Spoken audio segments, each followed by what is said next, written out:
Assalamualaikum warahmatullahi wabarakatuh. Shalom, salam sejahtera bagi kita semua. Selamat pagi. Saya yang bernama Rode Arnida Manik dengan NIM 3203 322021 dari Prodi Pendidikan Antropologi Fakultas Ilmu Sosial Universitas Negeri Medan tahun ajaran 2020-2021. Di sini saya akan memaparkan atau menjabarkan beberapa topik mengenai sistem sosial budaya Indonesia yang belum dipahami oleh beberapa mahasiswa. Topik-topik tersebut terkait atas pokok pembahasan. Yang pertama ialah penjelasan tentang tingkatan tindakan sosial. Yang kedua, primordialisme. Yang ketiga, konflik laten.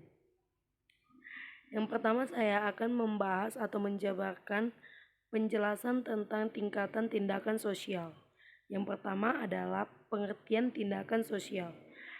Di sini saya mengambil atau menyudut pandangkan dan memperspektifkan dari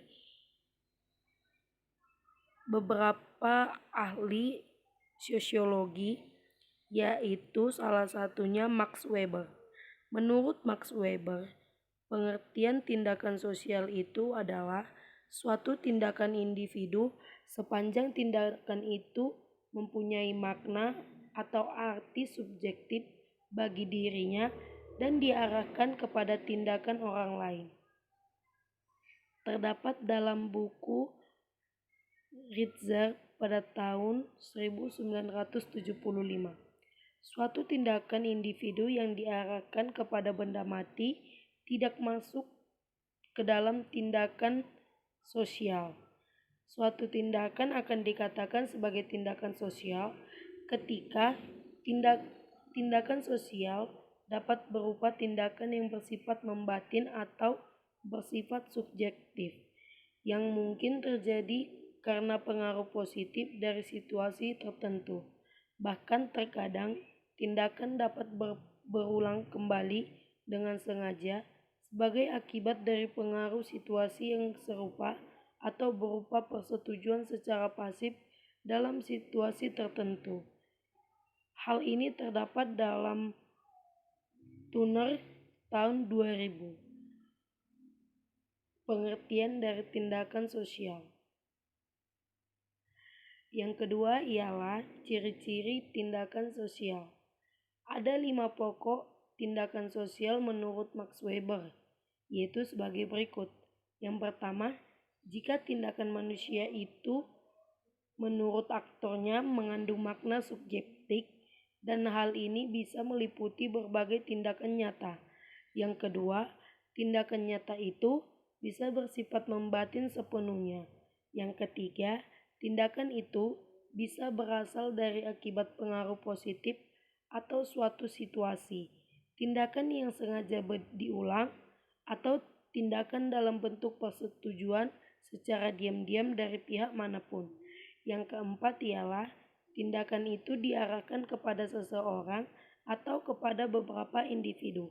Yang kelima, tindakan itu memperhatikan tindakan orang lain dan terarah kepada orang lain itu. Selain 5 ciri pokok tersebut, Max Weber juga menjabarkan tindakan sosial dapat dibedakan dari sudut waktu, sehingga ada tindakan yang diarahkan kepada waktu sekarang, waktu lalu, atau waktu yang akan datang. Sasaran suatu tindakan sosial bisa individu, tetapi bisa juga kelompok atau sekumpulan orang. Menurut Campbell pada tahun 1981.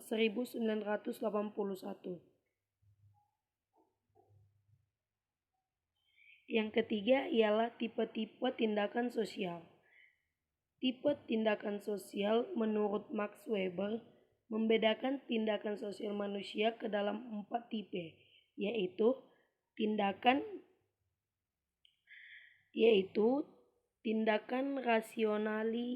rasionalitas, instrumental atau rasional. Tindakan ini merupakan suatu tindakan sosial yang dilakukan seseorang didasarkan atas pertimbangan dan pilihan sadar yang berhubungan dengan tujuan tindakan itu dan ketersediaan alat yang dipergunakan untuk mencapainya. Nah, di tipe tindakan pertama ini saya memberikan contoh agar lebih mudah dipahami sebagai berikut. Contohnya ialah seorang siswa yang sering terlambat dikarenakan tidak memiliki alat transportasi, akhirnya ia membeli sepeda motor agar ia datang ke sekolah lebih awal dan tidak terlambat. Nah, tindakan ini telah dipertimbangkan dengan matang agar ia mencapai tujuan tertentu. Dengan perkataan lain, menilai dan menentukan tujuan itu, dan bisa saja tindakan itu dijadikan sebagai cara untuk mencapai tujuan yang lain. Di sini, siswa tersebut untuk mencapai tujuan pergi ke sekolah dengan tidak terlambat dan lebih awal, dia bertindak membeli sepeda motor dengan tujuan agar tidak terlambat atau datang lebih awal ke sekolah. Yang kedua ialah tindakan rasional nilai atau word rasional. Sedangkan tindakan rasional nilai memiliki sifat bahwa alat-alat yang ada hanya merupakan pertimbangan dan perhitungan yang sadar, sementara tujuan-tujuannya sudah ada di dalam hubungannya dengan nilai-nilai individu yang bersifat absolut. Nah, di sini saya memberi contoh seperti berikut. Perilaku beribadah atau seseorang mendahulukan orang yang lebih tua ketika antri di bank. Artinya, tindakan sosial ini telah dipertimbangkan terlebih dahulu karena mendahulukan nilai-nilai sosial maupun agama yang dia miliki atau yang dia anut. Nah, di sini seseorang tersebut sudah melakukan nilai-nilai nilai-nilai agama atau nilai-nilai sosial yang telah dianut dia atau dipahami dia dengan cara mendahulukan orang yang lebih tua, mempersilahkan duduk, dan memberi dia tempat duduk. Nah, di situ dia sudah menetapkan nilai-nilai sosial dan menjalankan nilai-nilai dari agama yang dianut dia. Yang ketiga ialah tindakan afektif atau tindakan yang dipengaruhi emosi. Dengan bahasa Inggris, actually action. Tipe tindakan sosial ini lebih didominasikan kepada perasaan atau emosi tanpa refleksi intelektual atau perencanaan sadar. Tindakan efektif sifatnya spontan, tidak rasional, dan merupakan ekspresi emosional dari seseorang atau individu. Di sini saya memberikan contoh seperti berikut. Hubungan kasih sayang antara dua remaja yang sedang jatuh cinta atau sedang diambuk atau sedang berpacaran. Tindakan ini biasanya terjadi atas rangsangan dari luar yang bersifat otomatis sehingga bias berarti. Nah, di sini seseorang yang kedua individu atau kedua insan tersebut sudah melakukan tindakan efektif yang berarti mereka sudah didominasikan oleh perasaan atau emosi mereka tanpa mereka sadari atau refleksi intelektual mereka. Nah, di sini mereka spontan melakukan hal itu karena adanya ekspresi emosional dari dalam diri mereka. Nah, Makanya mereka melakukan hal tersebut dengan spontan. Yang selanjutnya, tindakan tradisional atau tindakan yang dikarenakan oleh kebiasaan. Dengan bahasa Inggrisnya, traditional action. Dalam tindakan jenis ini, seseorang memperlihatkan perilaku tertentu karena kebiasaan yang diperoleh dari nenek moyang tanpa refleksi yang sadar atau perencanaan. Nah, di sini saya memberi contoh ketika akhir tahun banyak masyarakat atau individu yang mudik atau pulang ke kampung halamannya. Nah, pada saat akhir tahun itu mereka mudik balik ke kampung halaman mereka. Nah, itu sudah ditetapkan atau sudah melekat dari nenek moyang diri sendiri atau dari nenek moyang dahulunya. Contoh lain seperti pada saat Lebaran atau Idul Fitri. Nah, di sini individu atau masyarakat tersebut pasti atau wajib balik ke kampung mereka untuk melihat atau bersilaturahmi dengan orang yang lebih tua dari mereka. Nah, tindakan ini merupakan tindakan yang telah diwariskan dari nenek moyang mereka. Nah, sampai di situ untuk penjelasan materi tentang tingkatan tindakan sosial. Yang kedua ialah primordialisme. A. Pengertian primordialisme.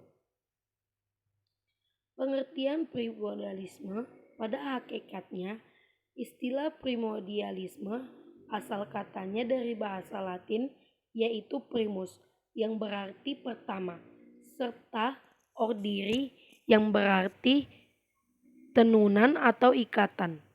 Ikatan utama dalam kehidupan seseorang yakni hal-hal yang dibawanya sejak lahir seperti arti suku, makna ras, klan, asal-usul kedaerahan, dan juga nilai agama. Kemunculan primordialisme diyakini lebih bersifat positif jika dibandingkan dengan makna etnosentrisme. Alasannya karena primordialisme lebih dekat dengan kesatuan dan persatuan. Jika dilihat secara garis besar dan secara umum, primordialisme adalah istilah untuk menggambarkan paham atau kondisi yang memegang erat sesuatu yang dibawa sejak lahir, baik ihwal tradisi, adat istiadat, suku bangsa, ras, agama, kepercayaan, daerah asal kelahiran, serta segala sesuatu yang ada di dalam lingkungan pertamanya. B. Ciri-ciri primordialisme. Adapun beberapa karakteristik atau ciri-ciri dari primordialisme antara lain ialah berwujud sebagai identitas kelompok. Primordialisme adalah sebuah identitas dalam suatu kelompok, komunitas, golongan dalam masyarakat untuk memperkuat tali ikatan antar anggotanya. Hal ini sebagai wujud telah siap melawan ancaman dari luar, juga sebagai loyalitas yang terwujud lewat mementingkan kepentingan bersama daripada kepentingan pribadi. Yang kedua, konsekuensi dari adanya masyarakat multikultural. Primordialisme sebagai konsekuensi dari adanya masyarakat multikultural dianggap sebagai suatu paham atau sikap teguh yang ditunjukkan oleh individu terhadap segala hal yang telah melekat dari awal hidupnya, seperti suku bangsa, agama, kepercayaan, ras, tradisi, dan lainnya. Yang selanjutnya ialah sikap untuk mempertahankan keutuhan kelompok. Ciri ketiga primordialisme ini adalah adanya atau lahirnya sikap untuk mempertahankan keutuhan kelompok atau kesatuan sosial dari beragam ancaman yang dapat hadir dari luar kelompok sosial yang bersangkutan dan terwujud dari sikap loyalitas antar anggotanya. Yang selanjutnya ialah mematik permusuhan. Disadari atau tidak, primordialisme bisa memicu timbulnya suatu prasangka dan permusuhan antara golongan atau kelompok yang lainnya. Oleh karena itu, setiap kelompok akan menganggap atau berprasangka kelompoknya lebih baik dibanding kelompok lainnya, sehingga perselisihan atau permusuhan tidak dapat dihindari. Yang selanjutnya, nilai-nilai yang berkaitan dengan sistem keyakinan. Di dalam diri individu dan kelompok harus ada nilai-nilai yang berkaitan dengan sistem keyakinan, seperti nilai sosial, keagamaan, pandangan hidup, adat istiadat, nilai dan norma, dan lain sebagainya. Hal ini karena dengan adanya nilai-nilai tadi, pola pikir dan perilaku setiap individu atau anggota kelompok akan sama. Nah, melalui nilai-nilai tersebut, mereka akan menjadi satu kesatuan yang utuh di dalam masyarakat atau di dalam golongan dan kelompok mereka. Yang selanjutnya, cita-cita yang sama. Cita-cita yang sama dalam diri setiap anggota kelompok akan terwujud melalui loyalitas dan kepercayaan yang dimiliki. Tanpa adanya suatu cita-cita yang sama, maka arah dan tujuan kelompok akan menjadi buta arah, bahkan rentang terhadap ancaman dari kelompok atau pihak luar. Nah, di sini jika suatu kelompok itu memiliki tujuan yang sama, maka serangan atau konflik dari golongan lain itu akan rentang atau akan terjauh dari ancaman dari kelompok luar tersebut. Yang C, dampak primordialisme. Primordialisme juga memiliki dampak negatif dan positif dalam penerapannya. Antara lain ialah sebagai berikut. Yang pertama, dampak positif. Akibat timbulnya primordialisme akan berakibat positif. Antara lain, menjaga kestabilan dan keutuhan budaya. Nah, beragam unsur kebudayaan yang ada di dalam suatu bangsa atau negara terjaga keutuhannya, yakni kekhasan dari budaya yang bersangkutan tidak tercemar pengaruh budaya lain. Nah, di sini kebudayaan tersebut utuh dengan nilai dan norma budaya yang telah diterapkan daripada masanya. Dampak positif selanjutnya, kesetiaan pada bangsa.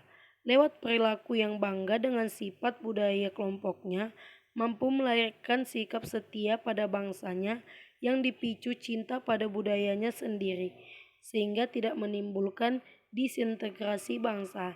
Nah, di sini kita harus mencintai produk-produk lokal atau produk-produk dari budaya kita. Dengan kita mencintai produk-produk lokal dan atau produk-produk budaya kita, itu akan dapat memicu adanya kesetiaan pada bangsa atau budaya kita. Yang selanjutnya ialah dampak positif memperkuat cinta tanah air. Melalui dua dampak positif dari primordialisme di atas, akhirnya perilaku primordialisme mengarahkan pada titik cinta tanah airnya dan menolak kebudayaan yang berbeda prinsip atau pandangan dengan kebudayaan tanah airnya. Nah, di sini mereka atau masyarakat atau kelompok tersebut akan berdiri teguh pada norma dan nilai-nilai kebudayaannya atau norma dan nilai-nilai tanah air yang ditinggali mereka. Yang kedua ialah dampak negatif. Adapun dampak negatif dari primordialisme antara lain, yang pertama menyebabkan diskriminasi. Primordialisme akan memicu timbulnya diskriminasi dalam kehidupan masyarakat. Hal ini dikarenakan penilaian berlawanan antara kebudayaan satu dengan yang lainnya akan mematik sikap diskriminasi terhadap individu yang memiliki budaya berbeda dengan mereka. Yang kedua, kelangsungan hidup bernegara terganggu. Dampak negatif berikutnya dari primordialisme ialah mengganggu kelangsungan hidup suatu bangsa yang disebabkan oleh salah satu pihak atau lebih mengutamakan kepentingan kelompoknya sendiri dibanding kepentingan masyarakat, sehingga kesatuan bangsa akan terganggu dan tidak berjalan dengan baik. Istilah ini juga kerap kali disebut sebagai disintegrasi. Yang ketiga ialah interaksi antar suku, antar bangsa yang terganggu. Selanjutnya, primordialisme dianggap sebagai memberikan dampak negatif terhadap hubungan antar bangsa, oleh karena salah satu pihak tidak menginginkan masuknya kebudayaan yang baru.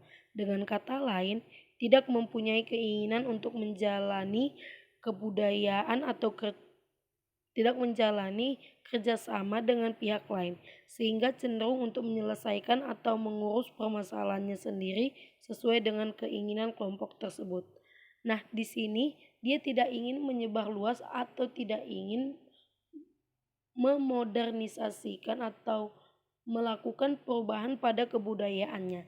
Dia hanya ingin tetap berada pada nilai dan norma kebudayaannya dan tidak ingin mempelajari atau memasukkan kebudayaan lain dengan kebudayaannya. Topik yang selanjutnya ialah fungsi laten.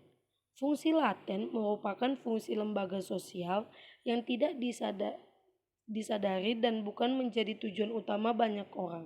Dengan kata lain, fungsi laten adalah fungsi yang tidak tampak di permukaan atau diharapkan masyarakat.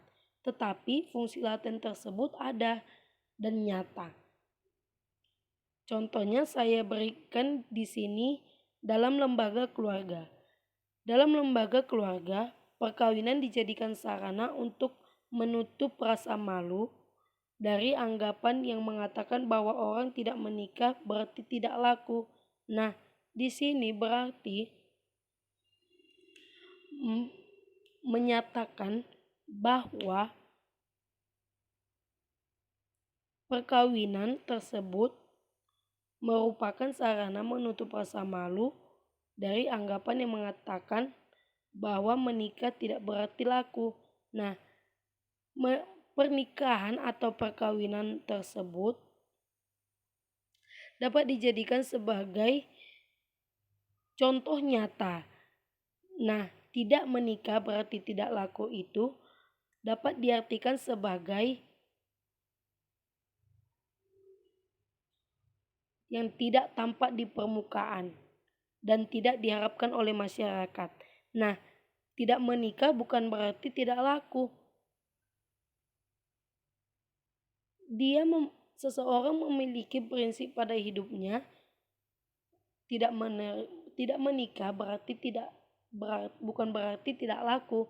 Nah, di sini dapat dikatakan fungsi laten yang tidak nampak di permukaan dan tidak diharapkan, tetapi ada di dalam masyarakat tersebut. Nah, contoh lain dalam lembaga politik.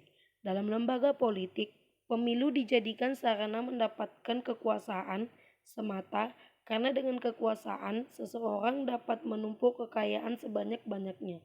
Nah, di sini pemilu tersebut atau calon pejabat tersebut ingin mendapatkan usaha atau kekayaan yang banyak. Nah, di pemilu tersebut